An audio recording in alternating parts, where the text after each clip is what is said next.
This fieldwork record is an assessment of your understanding of how to identify dependent versus independent variables. Remember, your DV is what you measure, and your IV is what you manipulate. You should not actually manipulate an IV as part of this assignment, though. Just describe an environmental manipulation that could occur. So, first start out with your experimental question. Remember that behavior analysis is an inductive science, so you should not state a hypothesis.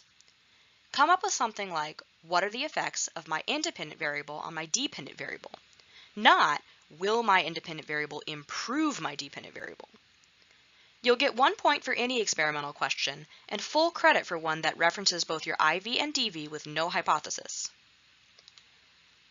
Then, operationally define your DV.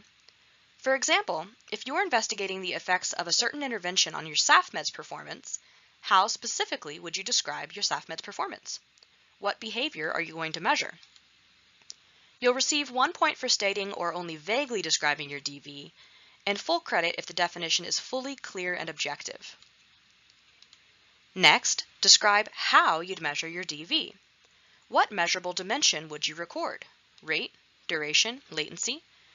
When would you collect data and in what environments? How often? Keep in mind that you'd want to record a representative sample of the behavior's occurrence.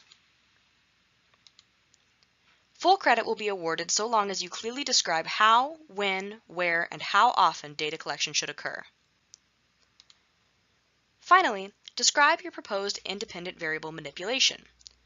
What exactly would you do, or would a contingency manager do, to change about the environment that you think may have an effect on your dependent variable?